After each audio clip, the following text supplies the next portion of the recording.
escarole and beans today. It's a real simple one. You can just saute escarole straight with garlic, with chili flakes. You could add beans to it like I'm going to do today. You could turn it into a soup by adding a little bit of chicken stock or vegetable stock. There's a million different things you can do with escarole. It's very popular in Italian American restaurants in the northeast of America. It's in almost every restaurant. People call it scarole. It's a good green to have in your repertoire of side dishes. You know, you have your string beans with garlic, you got your broccoli rabe.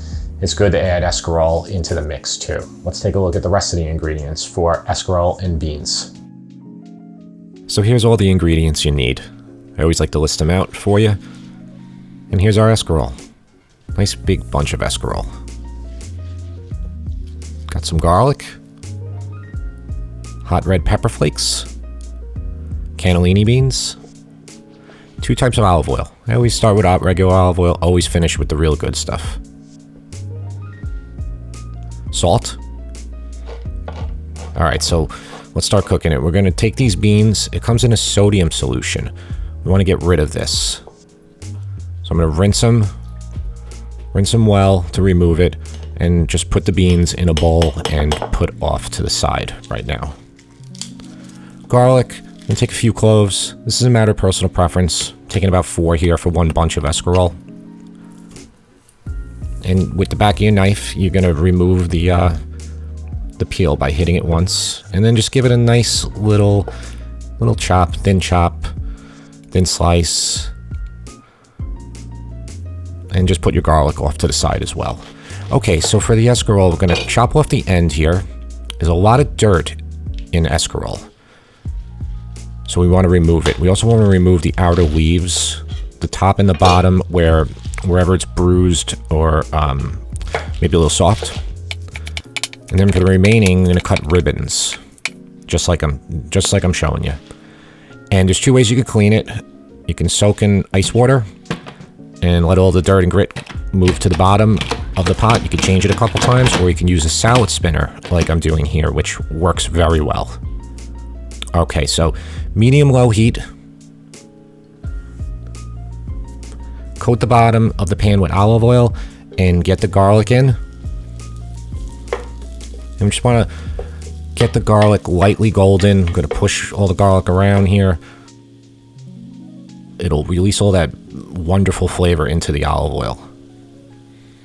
And you put a little bit of hot pepper in too for about 30 seconds before you get your escarole in.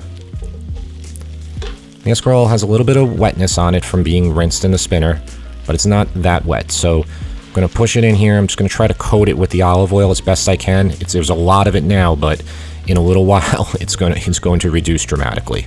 So you could really pack it in your pan in the beginning. And I'm going to put in a couple ounces of water here. It's about 3. And this is going to, and I'm going to cover it. This is going to help steam it.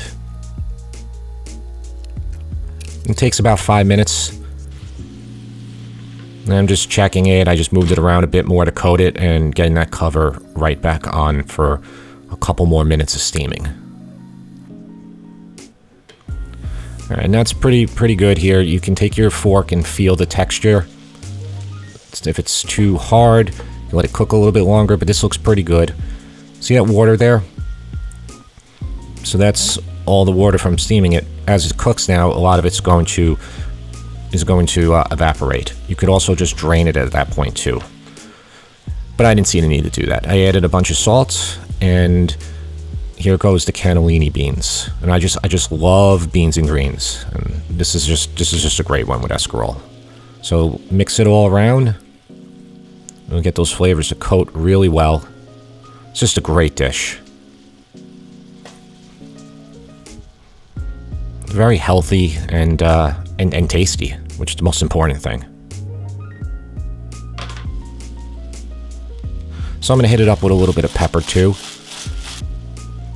This is the best thing you can use, this fork, to taste it.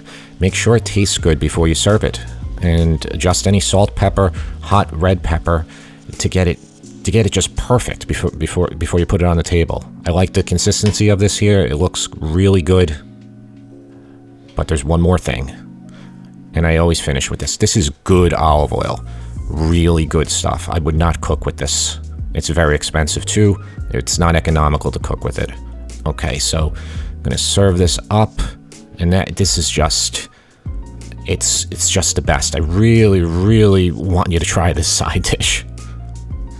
Do me a favor, if you haven't subscribed yet, please do. I make dishes like this every week. But yeah, that's escarole and beans, or escarole and beans, whatever you want to call it. It's delicious. It's a great side to add to your side menu.